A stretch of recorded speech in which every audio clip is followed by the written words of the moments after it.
This is KUGAN CASSIUS for the CASSIUS and Helder show. With me, I've got, not too long ago, newly crowned WBO middleweight champion Billy Joe Saunders.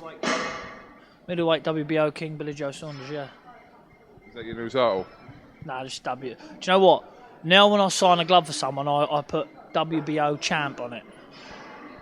Yeah. What was you signing it before? I couldn't even read it, KUGAN, to be honest with you, mate. I couldn't even read it. Some sort of scribble.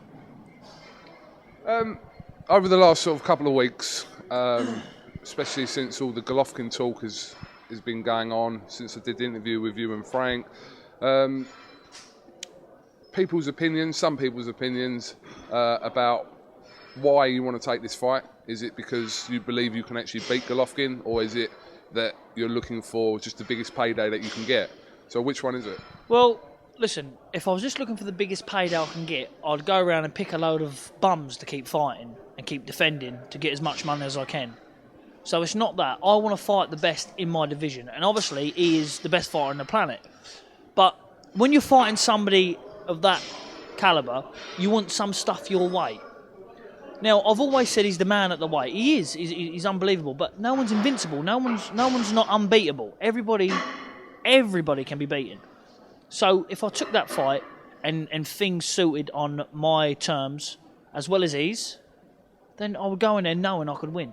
You know, I'm not going to go in a fight and take a fight just because money, go in there and think I'm going to get smashed up. Not the case. I've stated before he's a very good fighter. He's the best at the weight. But I'm in here to fight the best. To be the best, you've got to beat the best. And he is the best. But he's approached me for the fight. If I was sitting here now without any world title fight, any WBO world title, then I got offered this, what he's offered me and whatnot else, I'll be snapping it up, because I've got nothing to lose, nothing to lose, all to gain. But I've got other options. There's other big fights out there, and for the most money factor, it's far from the most money.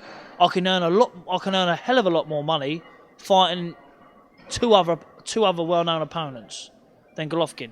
Golovkin, you know, he's Eastern European. I think he done like 150,000 buys the last time. I mean, that's not. They can't offer any more than $2 million, $2.5 million anyway. You know, so he's not the biggest money I can earn. That's most definite. But there's some people also suggesting that you're kind of maybe pricing yourself out of the fight. I'm not pricing myself out of the fight. It's just he is the best fighter on the planet, so I want the best financial deal to get in the ring and fight. We only got this career once. If I listen to other people's opinions, I wouldn't be where I am today. You know, I've got a good team around me. I've got obviously Frank Warren, Jimmy Tibbs, Robert Davis, and now Daniel Kinahan as my manager. I've got a brilliant team around me. I'm there now to secure my family's life and to win the world title and just to jump in with him because everybody wants to see the fight. It's not going to happen. You've got to pay me. If you don't like it, you don't like it. But that's reality. That's what's got to happen. To fight but look at Donna Stevenson and Kovalev. It's not happening because the money ain't being offered properly at each other. Do you know what I'm saying? These big fights now, this is a unification fight. You know, you got to offer big money because, like I said, if I want to, I can defend against two other opponents and get a hell of a lot more money. So obviously, from a week and a half ago, 2 weeks ago, we know that an offer was made from the Golovkin camp. I'm reading now that talks perhaps may start for a potential fight. Is that true, what I'm reading? Well, listen, we've not priced ourselves out. We want to be fair about the matter, and we want some things on our terms. Listen, the reason why I want things on my terms is because I'm going in there to win. If I was going in there to say, right, I just want the money, I'll go over to America, wherever I've got to fight him at, get in the ring with him and do what I've got to do. It's not the case. I want a few things coming my way. Like, can we get it over here for one? You know, can we do other things, like certain other things that I want in the fight? So that give me every chance I've got of winning. Not go in there and curl up and get smashed and going for a war like everyone else has done with him and he's destroyed. Because I've got to bring something different to the table. I know that. And like I said, to be the best, you've got to beat the best, and he is the best. So if the fight can get made with him, then I would be happy, yeah. But it's got to be financially right. You having only won the title less than a month ago, is there an argument here that you're maybe not ready for this fight right now? Well, listen, people can have their opinions. you know, and people can think what they want to think. But in my own heart and hearts, deep down, I look at this fight and, you know, he's not invincible. He's very much beatable. Has anyone ever got in there what's a bit slick, you know, what ain't been it, keep away from him for a few rounds, like pepper him back? You know, no one's ever tested his patience because, you know, they've tried to get stuck into him and they've come out unstuck. They've come unstuck bad. So, no, listen, I'm world champion. If I'm not ready to fight anybody in the world now, I'll never be ready. But, you know, I've worked all my life to get in this position, and I want to be paid well for it. And it's not only Golovkin; it's whoever else I fight. It's got to be like whoever be's world champion. They're not going to get in there and keep fighting for peanuts or whatnot else. I'm not saying I was fighting for peanuts, but I want proper money because this is the back end of the sport now. This is the back end of the careers. This is the business end. And if you can't do good business while you've got a world title, then you might as well quit the sport. At domestic level, you cleaned up and you beat everyone you possibly could have beaten. You took a lot of unbeaten records. But at world level, Andy Lee arguably was your first test at world level. So when I ask you that question about whether you're ready, I mean, if you're not ready for something like that after having your first world title fight and winning your world title fight less than a month ago, is there anything wrong in that? If you've asked me... Yeah, but if I'm asking you if you're ready for someone like Golovkin, because you've had one fight you could say that's at world level. KUGAN, listen. Anybody who gets compared with Golovkin, they're going to ask, are you ready for this fight? Because of what he's done. You know, but I don't reckon Golovkin, and I honestly say it, I don't reckon Golovkin's boxed anybody with my skill or my class. And that's the truth. I don't reckon he has. Because when I get in there, with the better person I get in there, the better I perform. If I get in there with Golovkin, I genuinely don't know what I can do. I genuinely don't. I said this before Andy Lee. You said about, right, I haven't boxed none of them. You said the best person I'd probably box is Eubank. And I said, no, Ryder or something like that, I can't remember. And I said to you, and you said, do you reckon you're ready for this level? And I said to you, KUGAN, I don't know. We'll see if I'm ready for it on the night. That's what I said in one of the previous interviews. So if I box Golovkin, I'm going in there to win. I'm not going in there to lay down. I'm not going in there to curl up in a ball and get smashed about. No, I'm going in there to win the fight. But clever. There was a video I just obviously mentioned to you a little while ago that come online. It said Billy Joe Saunders, the biggest coward in boxing. And it related to some of the comments you made before the Andy Lee fight about Golovkin, about what I spoke to you about the other day. You'd need an AK-47 to beat him, that you and Eubank couldn't beat Golovkin on the same night. I know a lot of them things, knowing you, that they were tongue-in-cheek, but when you were making them comments, what was your mindset then about Golovkin? When you're fighting when you're sitting around a table with someone who's clearly not as good as myself, and they're trying to put themselves up the Mayweather's leagues and the Golovkin leagues, you know, you say things to bring them down a peg or two. You know, you say things to bring them down. You know, and at times I might have brought myself down by saying it, but I know it brought him down. You know, so it's all mindset. Boxing's all about mind games.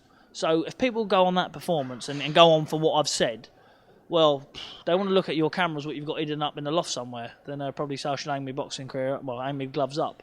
But listen, I believe I can beat any man if I take the fight. I would never, listen, anybody who knows me know how competitive I am. I would not take or get in a ring with anybody if I thought I was going to get beat or anything like that. But, you know, if it happens, it happens. If it don't, it don't. I'm world champion, I've got other options. So if the Golovkins want to offer me proper money, then I'm ready to fight. You want to know my opinion? Go. My honest opinion is that I don't see why you should be taking a fight with Golovkin in your first defence of your world title. Because arguably the best fighter on the planet is your first defence, what people want. Yeah, of course people want to see it, but surely that's a fight for later on in the year or in 2-3 fights' time. KUGAN, look, like I said, other people's opinions, like that some bloke, who did you say bloke made a video, what's his name? It was 78 Sports, it was called, from America somewhere. Well, clearly he hasn't seen what I've done in England. If I haven't got no body, so I'm coward. Biggest coward in boxing. Well, I've put my unbeaten record on the line, my life on the line for one in the ring. You know, as every fighter does every time he gets in the ring. So, you know, I bet he's never put on a pair of gloves in his life. So for him to call someone a coward, sitting behind his computer, he's just he's a bellend, isn't he? But you know, listen. Golovkin, listen, I agree with what you say. You know, there's no one ever done that, but I'm willing to do it. I am willing to do it, but you know, let's give. It's not only the money what I want. People think I'm just going on about money. I want other things. I want it over here because I've got more chance of winning over here. You know, I know he's Golovkin, but I'm world champion here as well. So, all right, I'll take a little bit less money, but come over here. I'm willing to take a bit less money, but let's have it over here. Stadium fight somewhere. I'm willing to do that. But they want everything their way. And it's like, take it or leave it. All right, if I wasn't world champion, all right, I'll take it. But I'm world champion, so why? Why put myself in that position where it'd be a bigger fight in 18 months' time anyway? Where does Eubank fit into all this then? In his dad's pocket. He fits nowhere else. Listen, he's got to prove himself. He has to prove himself. You know, he wouldn't fight Nick Blackwell. I know Nick Blackwell wants to fight, but he hasn't even proved himself at British level. He's beat Spike, but who else from Spike has he beat?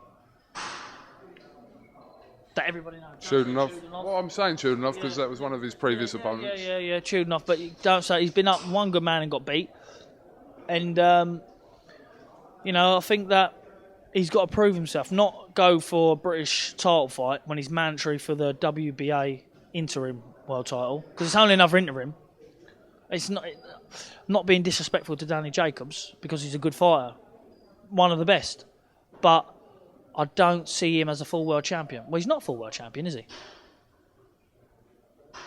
You're talking about Danny Jacobs? So, if Eubank did box him... Well, listen, on paper, he is a world champion, but there is... In reality, there's two world champions at that weight. They can't be. It's bad enough now with a WBC, WBO and IBF and all them champions, but to have two at the same organisation, that's not... He's not world champion. You can't. So if Eubanks got beat by him, he's got beat by not even a proper world champion. All right, skip Danny Jacobs, let him fight Golovkin, what he said. I'm sure that could be made. Golovkin's looking for an opponent, let him fight Golovkin then, if that's the case. Then if he beats Golovkin, then look at the huge fight we can have. So why don't people get on his case to fight Golovkin, who is mandatory to fight for Danny Jacobs? Why don't they get him to go and fight Danny Jacobs? Instead of keep coming to me. When do you think a decision will be made about where your future is, like in the immediate future? I met a part of my team today. I spoke to my manager, MGM Daniel Kinahan, today as well. He's over next Monday. We're meeting with our promoter, and we will dish out. We'll have an opponent in the next 2 weeks, as long as the Golovkin fight. See what happens there, because we're still open for talks. You know, but like I said, KUGAN, I want something. I want to listen. If I'm going to win the WBO world title, then get in there with Golovkin straight away. I want some. I'm not saying like head starts, but I want some things my way. Not everything his way all the time. I want some things my way because I'm going in this fight knowing and believing I can win. So if I was going to go in there for the money, and it's not money what I should be getting, or. You know, it's not like if Golovkin was a British fighter and he had them belts, then it'd be a huge fight. But he's Eastern European, isn't he? All right. Well, listen, we'll see what happens in the next coming weeks. But Billy Joe Saunders, thank you very much for talking to the CASSIUS and Helder show. And do you want to give a plug to this gym? Yeah, we're at the Norton's gym. That's where I come here sometimes. I was here 6 o'clock this morning doing a bit of running. Owned by Lee, nice fella. So I'm in here, eat for free, train for free. It's all good. It's all good. It's all good for free, isn't it? You like free stuff, KUGAN. You like that. Straight away, you looked at the Montclair coat there. Look, what's it's not Montclair, it's Canada Goose. Sorry, Canada Goose, yeah. What's the shop's name? Rax. Get back to him, yeah? Because he wants a Canada Goose. You won't be happy with Montclair, no? Canada Goose. Canada Goose. Right, mate. George, Barker. He wants it. Rax, Canada Goose, you've heard it. Billy Joe Saunders, thanks for talking to us, and we'll catch up with you soon. Thank you very much, KUGAN.